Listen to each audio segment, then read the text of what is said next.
Hi, I'm Brittney Ashley, your host of Breaking Norms, Building Dreams, your guide through this transformative journey in both business and life. This is your place crafted for dreamers, doers, or anyone who has been told they can't. Get ready as we challenge those narratives together. You're tuning in live to the United Public Radio Network, airing on 105.3 and 107.7 FM in New Orleans.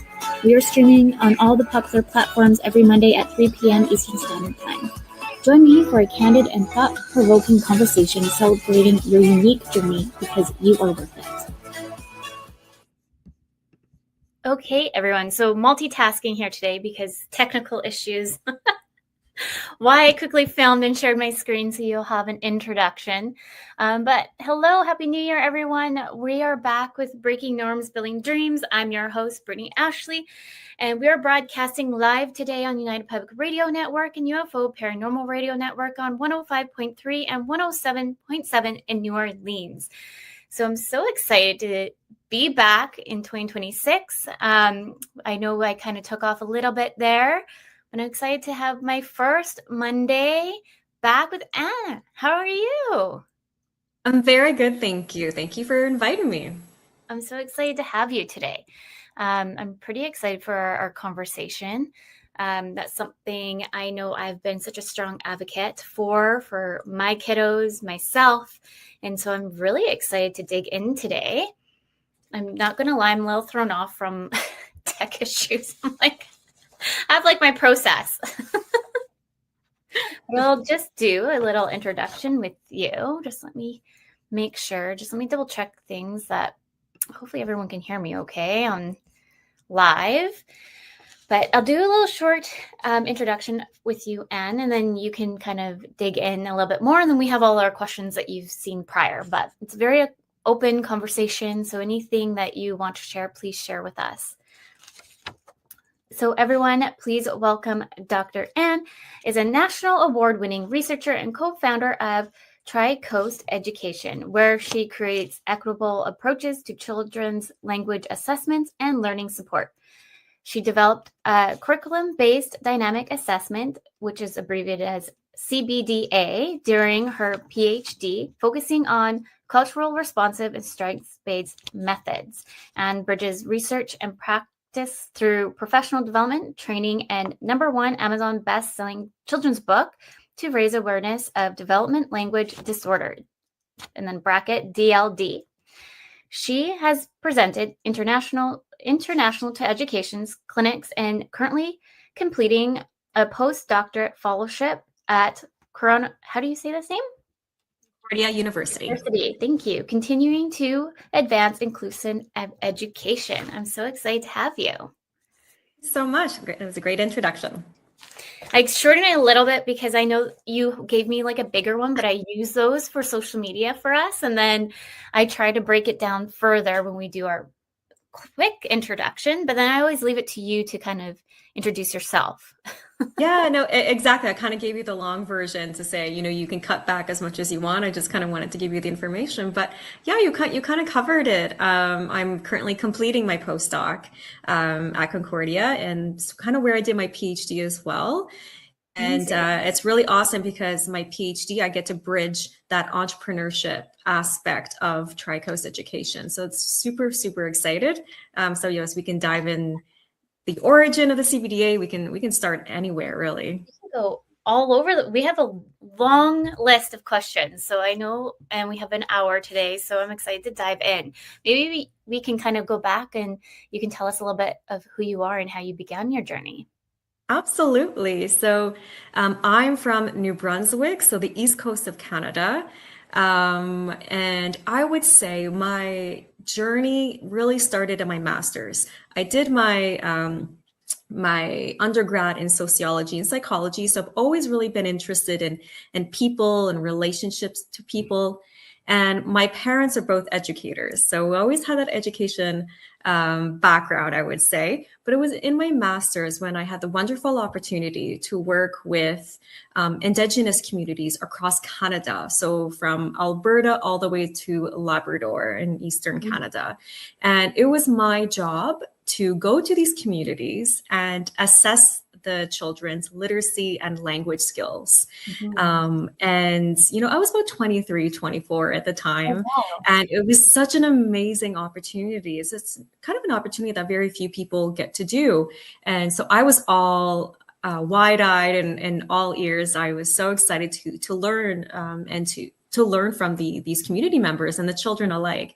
And the children were absolutely wonderful. But when it got time to actually assess them, we use what we call standardized normative assessments, which basically means that these assessments have been used on many, many, many children.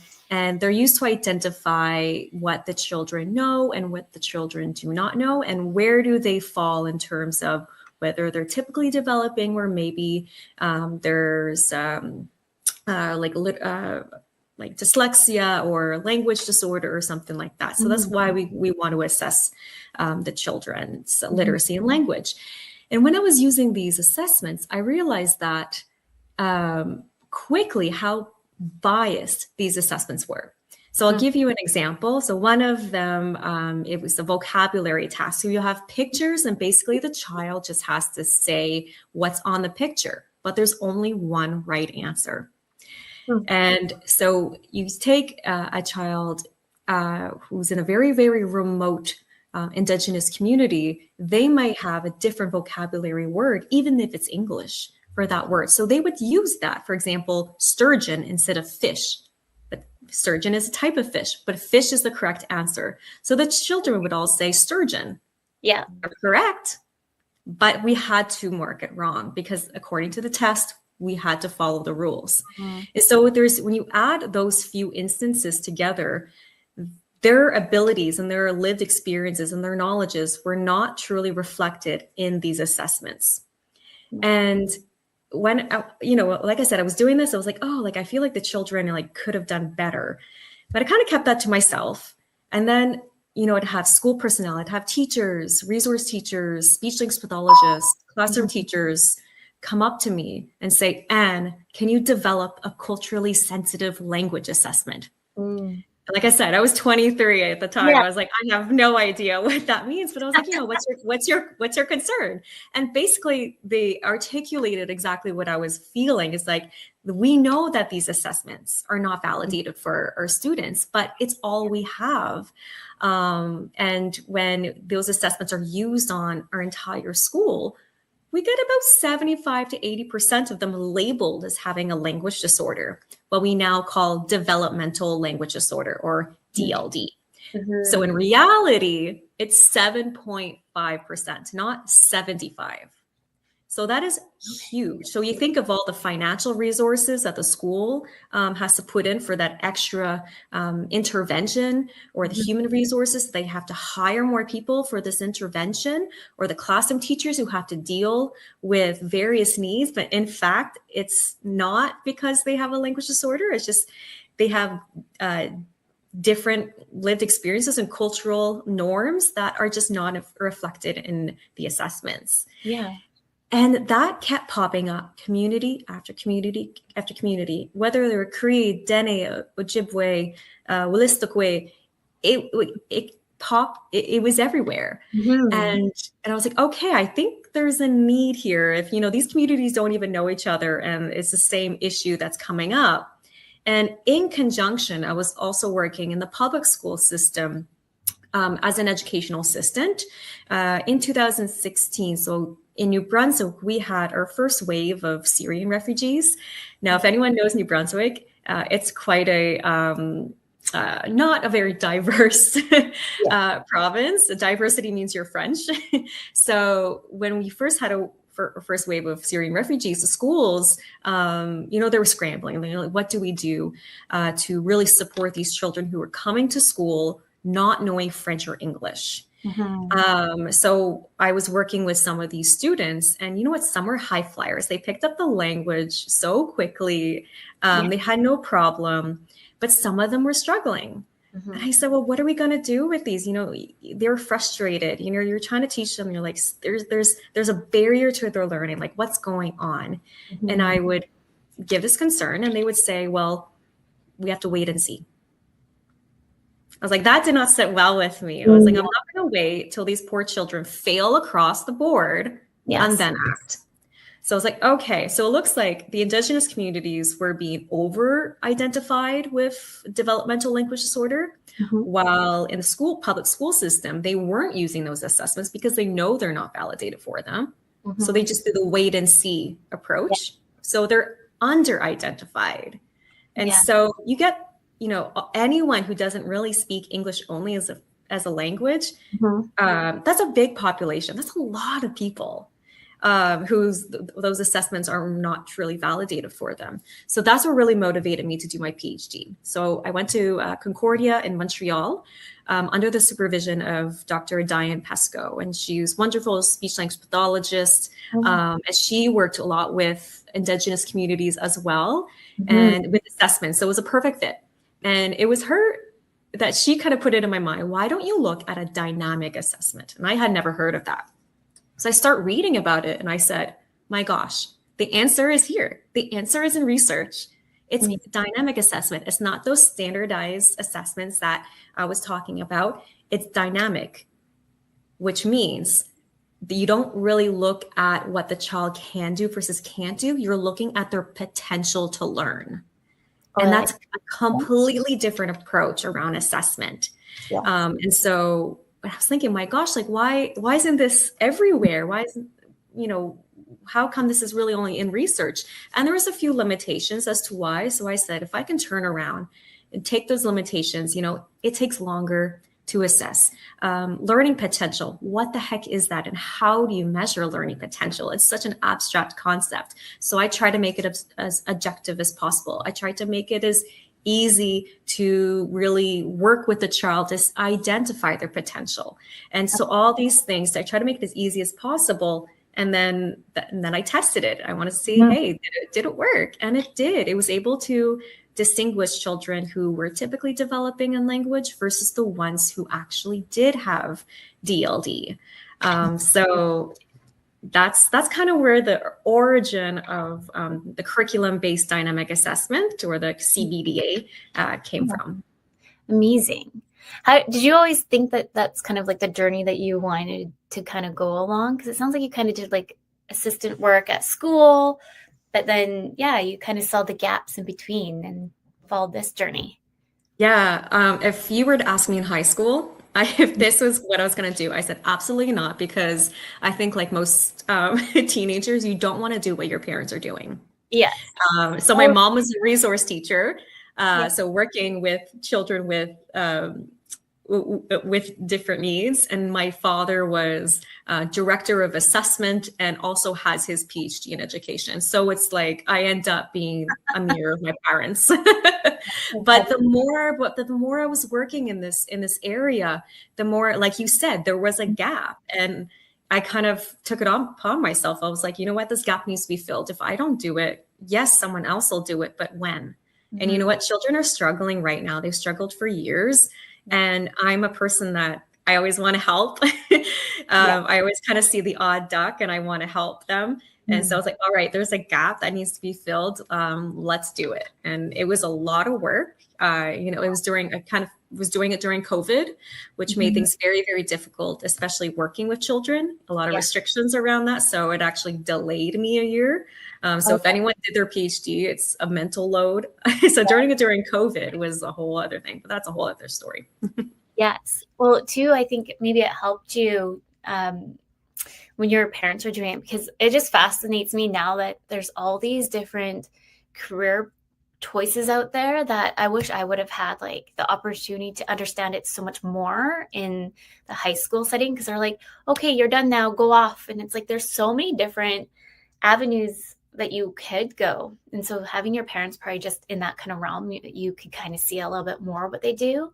And for those just listening, like I do have dyslexia and I was in a learning disability class. I never really liked the name of what they chose for that, for extra support.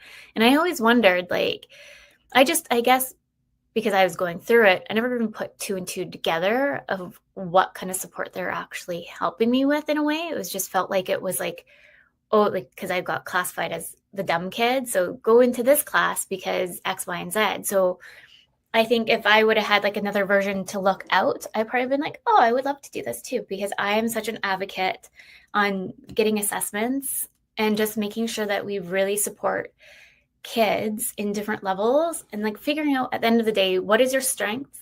And it's okay if you have a weakness. So let's just kind of build a team together to make sure that you are successful in school, because school is hard. So Exactly. And I think you said it really nicely. Like, everyone has strengths and everyone has weaknesses. Even as adults, we all have weaknesses. But it's identifying what are the strengths and what are the weaknesses and able to really work with the weaknesses so they can then become strengths. yes. And when you use a standardized assessment, it kind of just tells you what you, yes and no, like, did you achieve the skill or not? But in fact, we know that learning is a continuum. It's not black and white. And so with my assessment, when we look at learning potential, we do it through actually trying to teach the child a skill. So we get to identify how they learn. Mm-hmm. And then how they learn, even if they're struggling, we can see, which strategies are working better. As an examiner, as a teacher, am I asking the question in a certain way that the child was responding better? Awesome. Mark that down. Or if I use modeling, is that working better than, offering various explanations? So you get an idea of how the child is learning, so you can get a better profile of them as a learner. That leads to more appropriate support. Mm-hmm. Yes. I'm so excited that you're here, because I love to spread the word more about it, because I find right now I've been getting a lot of pushback at the school board or school level, because I think we're doing it too young, and I don't think we are. Personally, for someone who's had their own assessment as young as age 6, and now my one kiddo's turning 8, I feel like we're at the right point right now to see the different levels of extra support that we can make sure that we can really like give her in the school district. Because if, for anyone who doesn't know, usually you have to have a written letter if you need extra support, maybe in the examinations. Like I got super distracted in doing my exams, so I got doubled time. So depending on what the exam is, I was given double time to write my exam. I was allowed to go in a separate room, and depending on the exam, they had it written in there to have it like read to me if I choose to, or I can just do it myself. And then when I moved into university, it was neat because you actually had programs to read you the exams. They're probably a little bit more advanced now, but I don't know. I remember this big computer. It was like, I felt like I was going in a spaceship. But I really like that you touched upon like early intervention, because ask any specialist, early intervention is key. Children, we do have a critical window, and if you can really identify their needs, especially if it's a disorder, for anyone out there, disorders do not get better with time, and they get better with intervention. And so it's really, really important to identify them as early as possible, because that's just the way the brain works when we're young, where you can shape them a lot better when in the early years. If you don't get that support in the early years, you're more likely to struggle in the later years, and it's a lot more difficult to really have long-term success, and in that terms, in terms of behavior, employment, your social life, because language is everywhere, right? It really affects every aspect of your life. 100%. Maybe we can dig in a little bit of really what is development language disorder, DLD, because I know when I met you, I was so fascinated about it, and I learned so many things. So yeah, DLD is known as the most common disorder no one has ever heard of. So it stands, like you said, for developmental language disorder. So it is a brain-based disorder, which is why it stays with you for life. It affects your speaking, your expressive language, and also your understanding, so your comprehension. So, every child is different, so it could affect them differently. Sometimes it's can affect more on the expressive than the receptive, or the opposite, or, most of the time I would say it affects them both in different variants. But yeah, so that's really what it is. It is often mistaken as other disorders, because when you think of language, if you have trouble getting your words out, you know what you want to say, but it's not coming out the way you want it to. The word order is mixed up, the grammar is off, you can't find that vocabulary word. That's frustrating. And that frustration, if you can't communicate your thoughts and feelings appropriately, that becomes exhausting. You get frustrated, and that's when the behavior can start. And a lot of children can be labeled as having poor behavior when it's actually DLD. And in fact, there was a research out there that shows that when they looked at older children who were labeled, having difficulty with their behavior, 80% of them had low language. So when you think of that, and we think of the schools, where are we putting our resources? Are we putting them for language intervention? In my experience, what we're doing is we're trying to fix the behavior. So we're trying to fix the symptom, but we're not trying to deal with the cause, which is language, which is often language. So that's why a lot of what I do now is actually trying to raise awareness, be like, hey, DLD exists. It is here. And then it can also be masked as dyslexia. And I say that because there's actually a huge comorbidity, relationship between the two. So, dyslexia is a word processing disorder. You have difficulty reading what's in front of you. And DLD is, in terms of reading, is you have difficulty understanding the message of what you're trying to read. So imagine if you have DLD, and dyslexia, you have that difficulty reading the words themselves and then the meaning behind it. Yes. Like that is extremely, I'm trying to imagine if I had both, I would be exhausted. And a lot of children with DLD are exhausted because they are smart. I do want to say there is no relationship between, lack of intelligence and DLD. They're just as intelligent.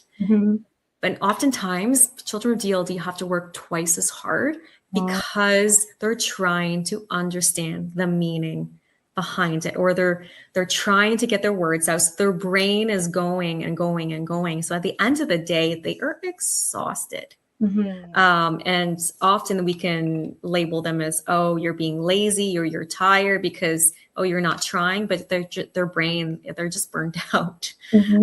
So DLD is 7.5% of the world's population. So in a regular classroom, that is 2 children per classroom. That's a lot. That is a lot. That is a lot for a disorder that not many people know.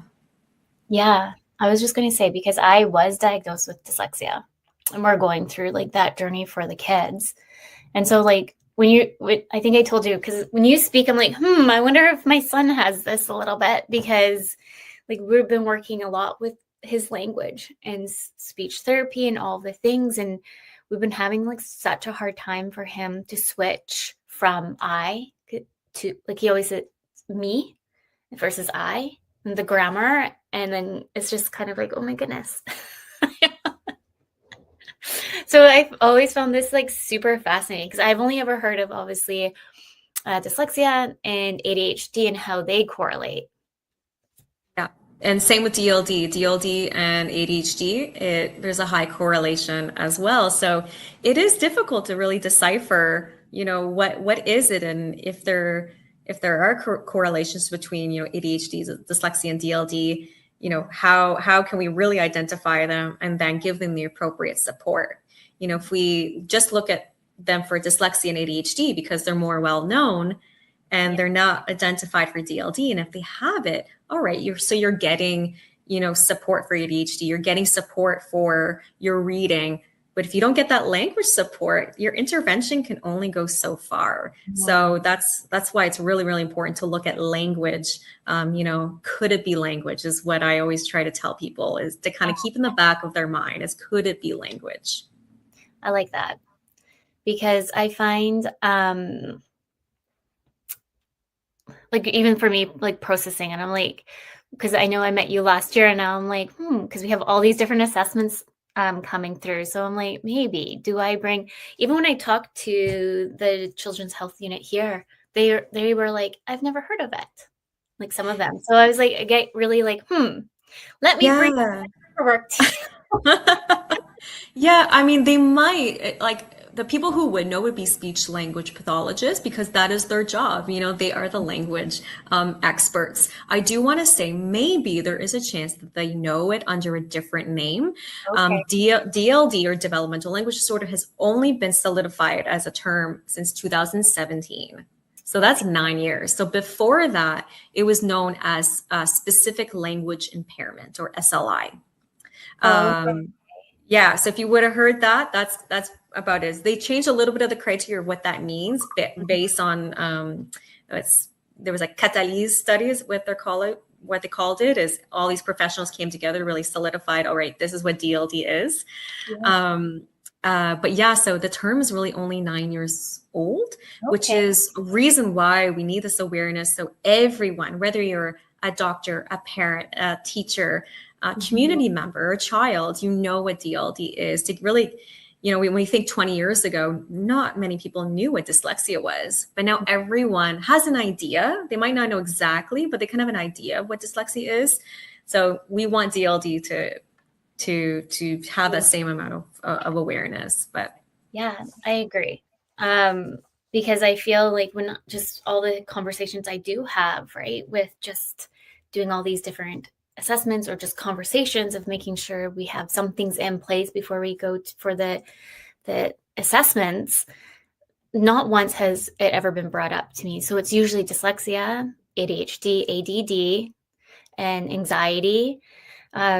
So it's interesting that it's not kind of brought up in the conversation. So that's interesting. But now that now it's something you can advocate for. It be like, hey, like, have you ever considered that it could be language?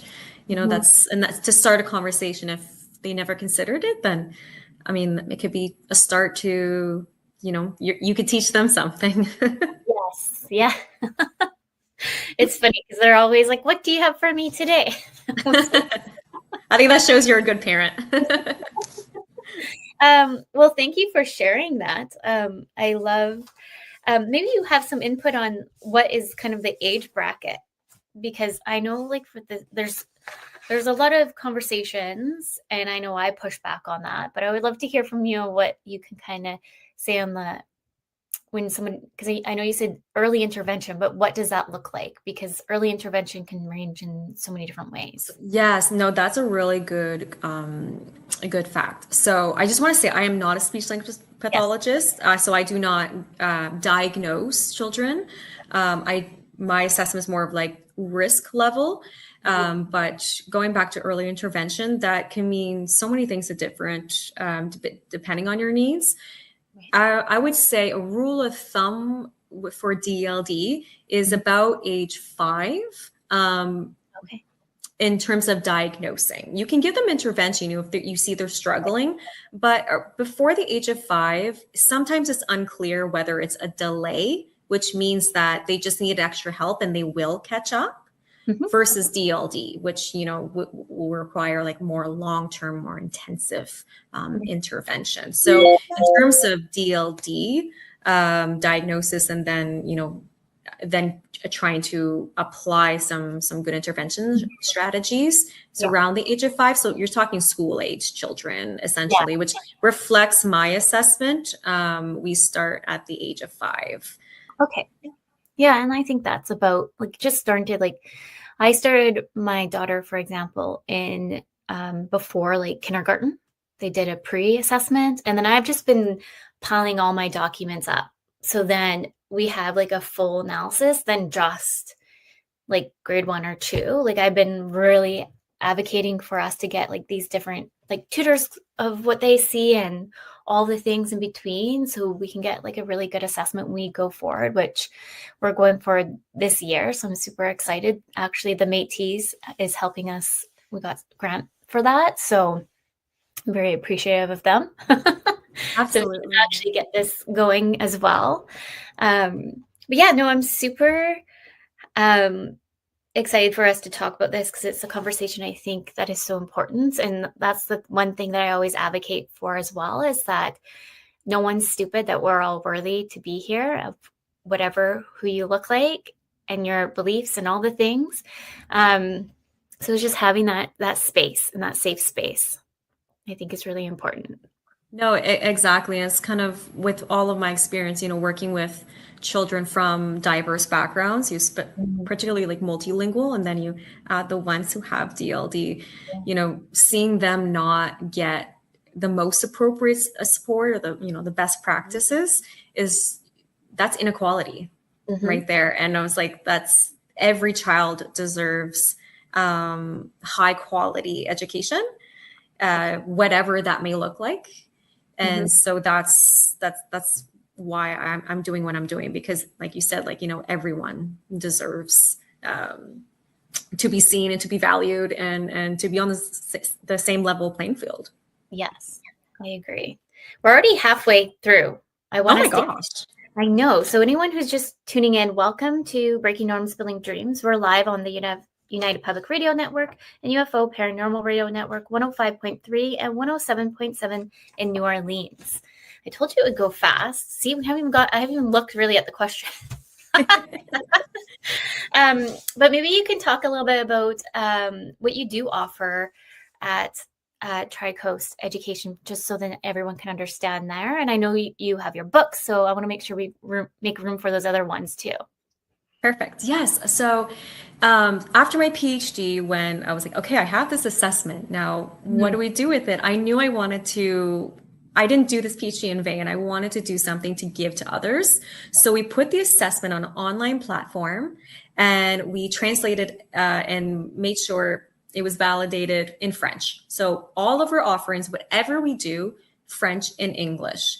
And so now with the platform, it allows me to train speech language pathologists and resource teachers on the assessment. So we give them training, live training, and then they can go in and use the assessment with the children or students that they think would benefit from the assessment. And after the assessment, the platform spits out a PDF report suggesting, are they at risk for DLD? How do they learn? What strategies are best? And also qualitative comments that can help guide intervention if that's what's needed. So that's kind of the gist of it on the platform.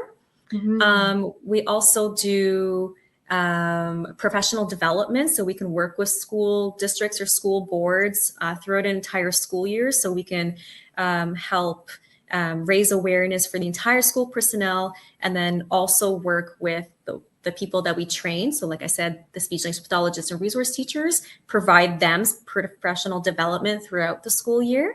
So that's something else we do. And then we also do workshops. So we can, either on Zoom or in person, we can go in and, tell or discuss developmental language disorder with school personnel. So a lot of it is awareness alongside the assessment piece as well. And yes, the books are part of it as well. Yeah, please share more information about your books. I knew about your books, and then we drifted away because it was such a crazy 2025. And then when we were going back and forth, I'm like, oh yeah, I forgot about those books. Yeah. I mean, the books, like this time last year, the books were not even on the radar for us as a company. We were, we were an assessment company. We were kind of serious. And then it was a person on our team. His name is Robin. He is a wonderful illustrator, as something that he's done in the past. He said, and he's like, you keep saying you want to raise awareness around DLD. what better way than children's books? You know, they're so tangible, they're accessible to everyone. Everyone loves a children's book. So why don't we create books that have characters with different facets of DLD so children can see themselves in a book? And it's just like a fun story. And based on my education experience, we can add some teachings in there that can help children. And so I love these books. We have 2 out, and the third is will probably be out at the end of February. So the first one is called Drew and the Magic Pencil, and the second one is called Lily and the Magic Notebook. So you see there's like this magic theme, and spoiler, the magic is the learning potential. So it's kind of like a hidden message. So each book, the character, so Drew, he has more on the expressive side. So he has to tell a story at a forest festival, but he knows he doesn't get the words out right.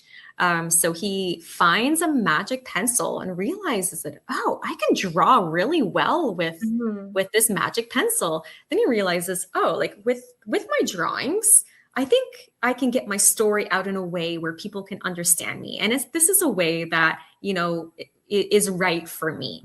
So it shows that, you know, we can use drawing, which is something that like a strategy that is used in therapy. We use drawing a lot. And so use those drawings, you know, to build your language skills, but also use this as support. And so Drew gets to tell his story with these drawings, and everyone loves them. And for Lily, she has to plant trees for the forest to grow for years to come. So they are forest creatures. So Drew is a dandelion, Lily is a ladybug. That's so nice. Yeah, so there's this little like forest environmental sub-theme that is quietly talked about in the book as well. But Lily has difficulty understanding. So when she is given multiple steps at once, she gets confused and overwhelmed, and she ends up doing the wrong thing and then gets accused of not listening, which is very common for people with DLD. It's like, you weren't listening, but it's like, no, I just was confused.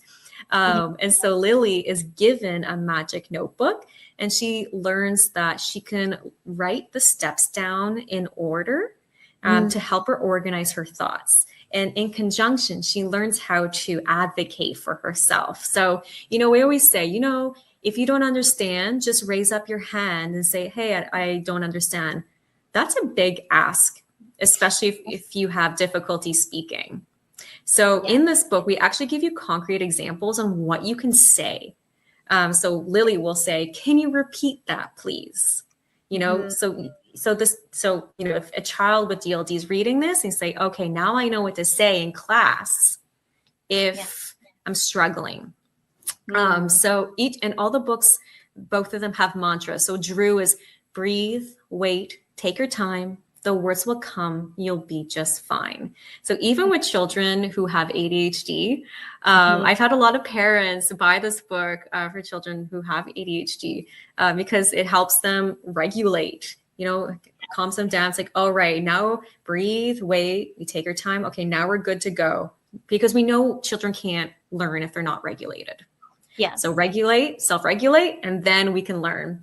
So all these books, they have everything is extremely intentional in these books. And at the end, there's a call to action. I think that's just the educator in me. I'm like, okay, now that we read a book, now let's reinforce it, do an activity. So with Drew, it's like, get your magic pencil and, you know, draw your story and tell that story to your family and friends. They'll love it from the beginning to the end. And then Lily, there's a little magic notebook at the end where you can write or draw the steps or something you'd like to do, like bake cookies or something like that. So yeah. Well, thank you for sharing. I love that how you do have a book to go with it, because I think that helps on like the education, even for parents too, right? Yeah, exactly. And our books are in English, French, and Spanish as well. So we want to kind of, you know, try to get these books out there in the masses. So because at the end of the day, I want children to be seen in a book. There's really not many books out there that focus on DLD specifically. So this might be the first introduction that children with DLD can have. And even if their child is typically developing in language, it builds empathy.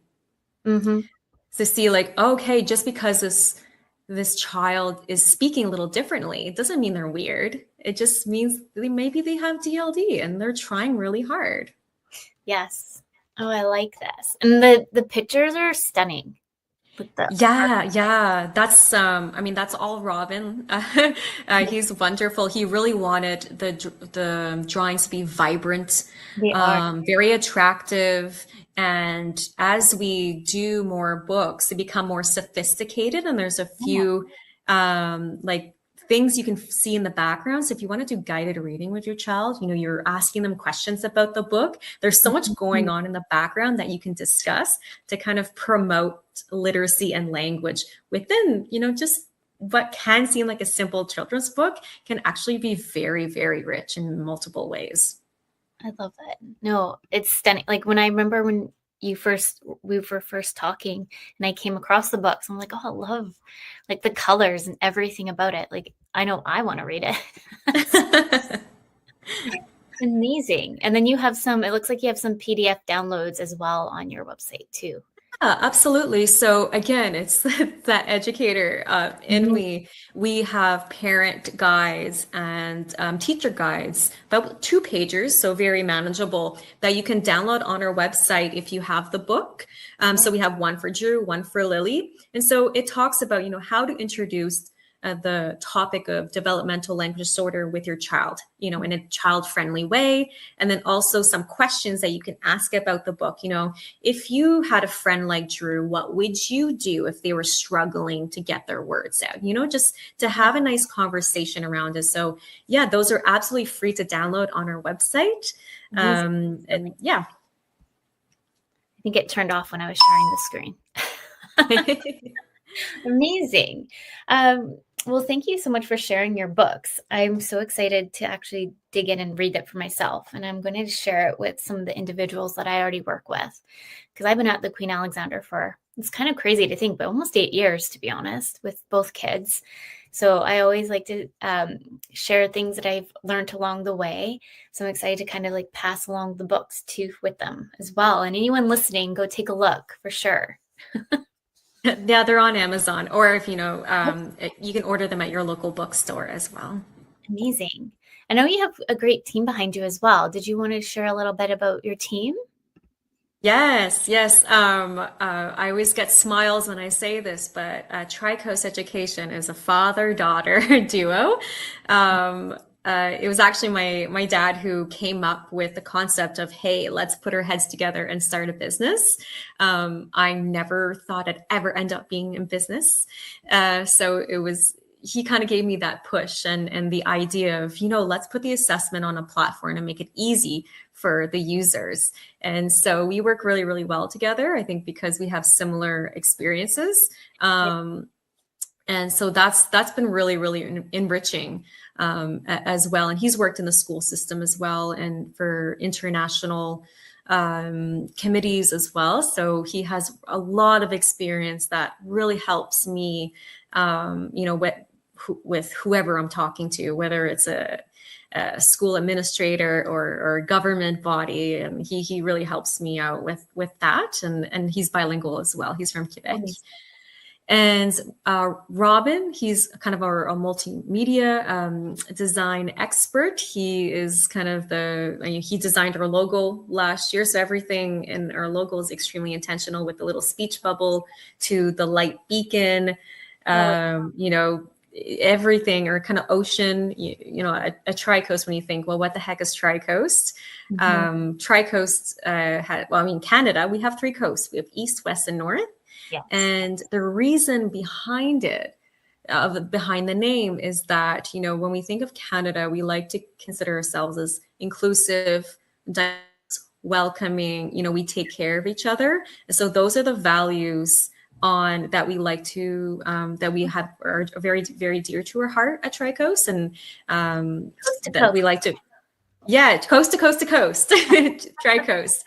And so whenever we have anyone who come on board for TRICOAST, whether it's just a quick internship or an employee, we always ask about their values, because we want people who work with us to have the same values as us. Because we know, when we are passionate and care about the same things, we know that we'll work together. Yeah. And so, yeah. I love that. Well, thank you for sharing. It's interesting. When I went to school, I couldn't learn French for the life of me. Like, I tried so hard to learn it, and I couldn't compute any of the language. So I know here, like over in Ontario, like it's usually like, yes, learn French kind of push. But here I feel like it's so a different, like we were supposed to learn it, but it's a little bit more of a different dynamic. But do you see that that's also a struggle with language? Yeah. Usually, if you are like typically developing a language, you can learn a second language. Of course, we all know the earlier you learn a second language, the better. It is hard to learn languages when you get older, especially as an adult.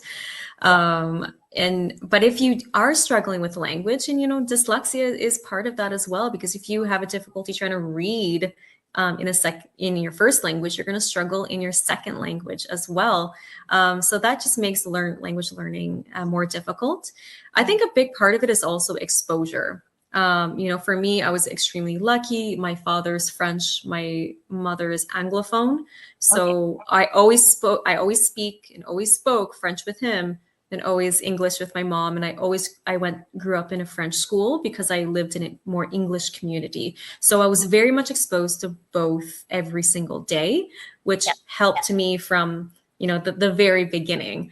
Especially, in more Anglophone communities, if you're learning French, you're really only learning it in isolation in that school context. Yeah. So,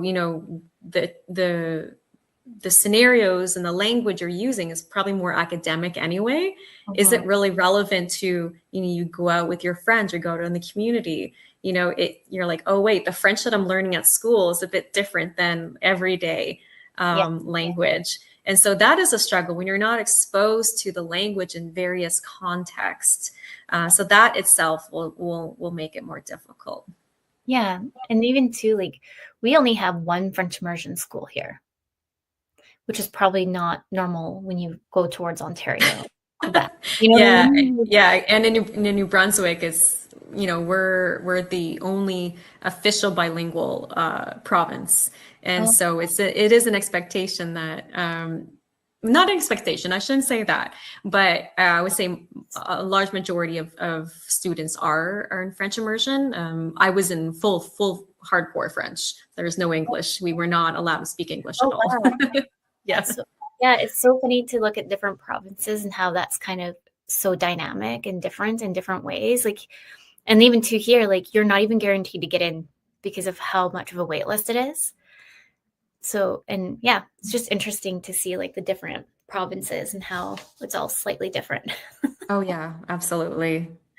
Yeah. We're almost nearing time. I really want to ask, what legacy do you hope to leave behind? I would say there's kind of like two different things. I think on more the DLD education assessment side, I would hope that every single child, regardless of your background or language, you can come to school and get appropriate support as early as possible. So if I can help with that in whether big or small way, who knows where TRICOAST is going to go in the next few years. But if I can make a difference in that, then that would be the most wonderful thing. On the more business side of things, being in ed tech, there are so few women in ed tech entrepreneurs. I think we're like 7% or something. It's a very low number. So maybe not right now, but I feel in a few years, I might feel a responsibility to kind of, help, guide or offer advice to other women entrepreneurs who want to be in this space. But to kind of be a part of this space is something I'm very proud of, and continue to ride that wave of ed tech, because amazing things are happening in that space. Yes. I agree. I feel like Because even just for where we have come, how far we've come a great deal. So it's nice to see like your organization opening up and talking about different levels. And we have Dyslexia Canada, for example. So it's just kind of like, I'm so excited to finally like see these pieces kind of come together. And like, I can see you guys collaborating, say, with Dyslexia Canada and all these other great non-for-profits across Canada and some in the States that I probably don't know of. Yeah, absolutely. That is a goal, right? It's like we're stronger together. And I Yeah. know in terms of nonprofits for DLD, there's an international organization called Rattled, so raising awareness for developmental language disorder. So if you go to rattled.org, so radld.org, there's that international committee, but in Canada, we have one as well. And in the States, there's one as well. So different countries kind of have their own, and, it is not for profit. And I know for Canada, we meet once a month. And so, so anyway, it is open to anyone who wants to learn more or has resources to share. And so, so it's starting. You have to start somewhere, but we're very new. So hopefully it's going to grow. And I think with partnerships with different organizations, we'll certainly help that. Absolutely. Well, I'm excited for you and your whole team and your dad. I love that you guys are working together. Yeah, we get that a lot. But it's funny because we have the same last name. So we always have to say father, daughter, like not married. Oh, yeah. Yes. Oh my goodness. Any last minute, like where everyone can find you? I know we have your website here, but maybe we can regroup on where they can find you. Any last minute thoughts before we kind of wrap up today? Yeah. I mean, like I said, part of what we do is raise awareness. So even on our socials, we're still raising awareness. We're on Instagram, so look up TRICOAST Education, Facebook, same thing, LinkedIn.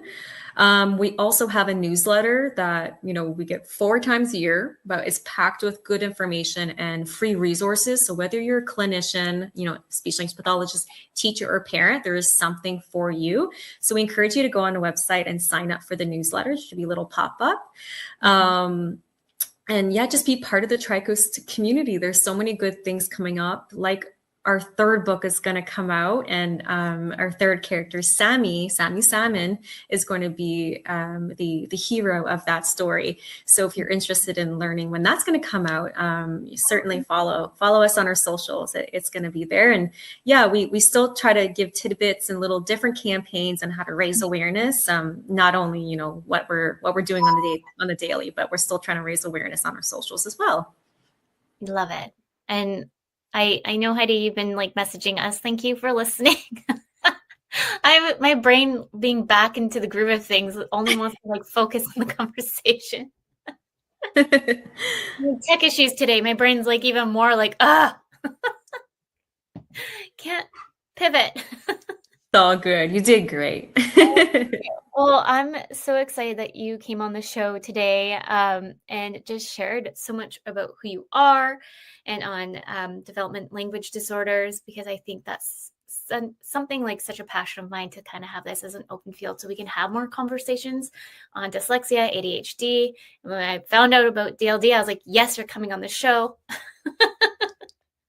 No, so exactly. We're here. I just wanted to say thank you. And it was so nice speaking to you before and getting to know you, as a learner and your struggles and your, life as a student and how you are overcoming your difficulties as well. So it's nice to know that, you truly understand the need for something like this. So thanks for your empathy and understanding.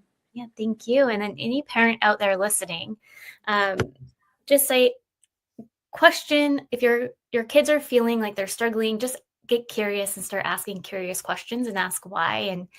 And sometimes you can just Google things and you find great programs like ANT's website and all of these things. There's a community out there. I know there's so many Facebook groups, but always try to dig a little bit deeper when sometimes you get a pushback on the school boards, school districts, because they're interesting sometimes.